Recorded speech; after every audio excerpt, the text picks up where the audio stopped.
Yeah. It's almost done. It's almost done. We can do it. Yeah, let's do it. Yeah, exactly. When did you have the idea for this? Like during the filming of Right. the series, or Yeah. did this come? I mean, I was lucky enough to get something on the series, which is incredibly rare, which is the chance to write an ending, a happy ending, right? Like, and that's so rare, right? Because you're always chasing that renewal. So that was more intimidating than anything, to be honest. And like, what a conundrum to be like, well, I kind of already gave them the fairy tale ending, and now I gotta shake it up. But once I kind of reckoned with the fact that it had been a couple of years, I was like, well, we should tell that story about getting older and maturing and what happens after happily ever after and how there's different ways to be happy. And look, that's not a story that we tell that often. So that kind of clicked together. And I think that really helped for all of us with the cast to be like, let's just be who we are now and tell that story. So thank you. It's awesome. What was it like for you going from writing for cable to writing for a streaming service where there's a lot more freedom? And a lot more fucks? I know so many fucks. The fucks had been released, the box of fucks, finally. Yes, I've been waiting for it, all my fucks. But Tubi was so great, right? They were really, honestly, like, there's nothing you can't do. Like, the list is, like, very minimal, and I pushed it, just so you all know.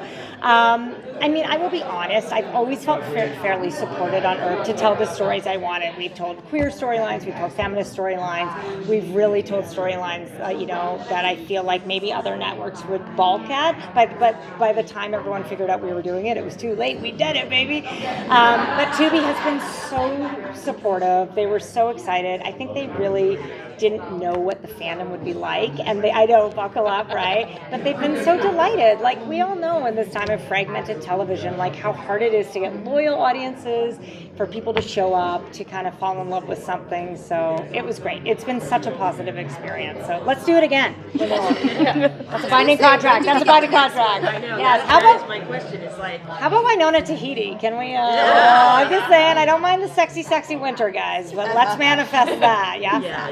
Yeah. I would say. Oh, sorry. Please go ahead, though. More stories? Do you have more stories? Tons. And I will say, and the more I dug down, the more I was like, oh my God, there's so much more to unpack here. There's so much more new road to kind of ride, so to speak. But especially, I would say, it's definitely a satisfying story, what we've done with Vengeance. And the most important thing is that if you are a hardcore fan, there's so many Easter eggs for you, so many fun cameos, so many jokes, inside jokes. But also, Tubi really wanted us to make sure that we were going to reach a new audience. You do not need to know, have a map of the mythology to just show up. You're like, that girl's sexy, she's a demon hunter, and off we go. It's going to be a fun ride. So I feel like we really walked that tightrope really well. But it is a satisfying story with a good ending. But in typically Emily Andras style, yes, you're going to want more. I'm going to hear about it on social media, and we're going to exploit that. Yeah, to get you more. Yeah. No, that makes sense too, because I interviewed you back in 2017 here. We look so good. We look even better than we did then. Amazing. Yes. Thank you for sticking with us. Yes. Yeah. I remember you talking about how you didn't have sisters, you just had your brother, you watched Frozen, you were talking about how it inspired you with the sister bond, and that you could write this relationship for 20 plus years. I really feel like... I can't believe you remember that. Yeah. Oh no, I went through my old interviews. I was like, amazing. research. So I wanted to ask, how is it, is the sisterhood bond still the core of this in Vengeance? Yes. I have always said, I think, for all the love stories, and we've done some really good ones on the show, The Sisters is the true love story. And I think these people who maybe grew up with a dysfunctional family, maybe some borderline abuse or what have you, rediscovering each other as adults, and, following those themes, which is one of my favorite themes to write about, which is you do not have to be who society or your family or a small town tells you are. You can always become who you're meant to be. I get choked up, but that to me is the sisters. You've seen it through Waverly's journey, through Wynonna's journey, that they have grown into the people they want to be and choose to be, and they accept one another. So yes, it doesn't mean there's not going to be conflict, though. I don't know if any of y'all have sisters, but it happens sometimes. Yes, oh my God. Well, please, after this interview, I'm going to need to pick your brain from some more stories. But again, not to toot our own horn, but one thing about Wynonna, I think we did, which I love too, which we told stories that weren't always told, like pregnancy, feminism, stuff like that. So now we have people getting a little bit older, these superheroes basically getting a little bit older and a little more mature and making different decisions, still looking very hot. If you've seen them, they're doing just fine. But I would love to tell that story, you know what I mean? If you give me Wynonna Earp Golden Girls edition, I'll sign up, guys, please. It'll be fine. No, and that speaks to the importance too of telling stories that are after, I feel like, the happily ever after, because we see, okay, they get together, they kiss, screen goes black, and we don't see afterwards. And if you watch TV, that's what you think happens in real life. What happens when the cat bursts in the middle of the night and you haven't paid the mortgage and you got to deal with taxes or a sick parent? And I mean, I still think too there can be romance in those moments, right? And like my father always told me this, like it's not kind of the good moments, it's the tough moments where you come together and you figure out how you're going to be a couple and what that's going to look like. So look, there's still lots of sexiness in the show, I promise. These people are all very hot for each other, but I'm very interested in the romance and maybe giving permission for people you love to change. I think that that's a really interesting theme as well. I wanted to ask about the challenges of that. These are characters that you live with and have been a part of your life, and now you're coming and you're revisiting, or you're not even revisiting, you're telling a story a couple of years later, you're a couple of years older that you know, had some experiences that the audience hasn't seen. Right.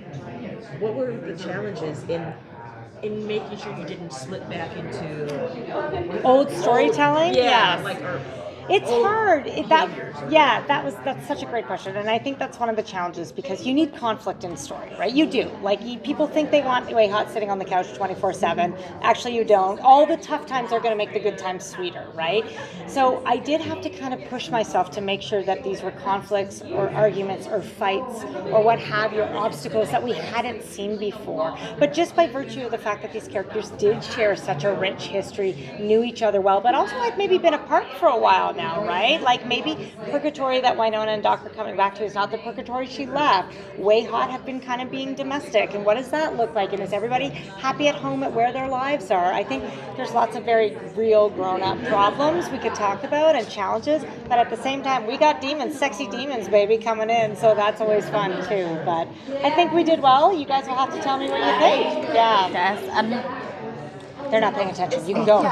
Is there anyone you can tease that's coming into the series that's going to really shock the fans? I don't know about shock, but we have a very fun villain for the special. They are phenomenal. They are, first of all, they have incredible hair, which Wynonna is very threatened by, but also I think maybe someone that Wynonna doesn't see coming, something that a little bit maybe touches on who she used to be versus who she is now, and really challenges, I would say, her idea of how she sees herself now as a hero, which is very fresh. So, plus she's a badass, so look out. So when the series ended and they were talking about their adventure, Wynonna asked about making a little stop. The Alice question, yes. Well, TBD, but we're very aware that this is a huge part of Dr. Wynonna's journey, right? All of this being said, I'm always careful to say I'm very proud of the decision they made to give up the baby, just because I don't think that's a story you see that often, that Wynonna was not ready to be a mother. She loved this child so much that she knew that it had to be raised by someone else. I still think when you're a demon hunter, it's hard to, raise a kid.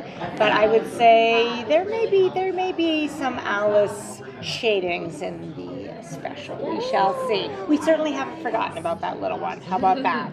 How old is she at this point? You'll have to see. She could be 500. She could be 2. You'll have to see. Yeah.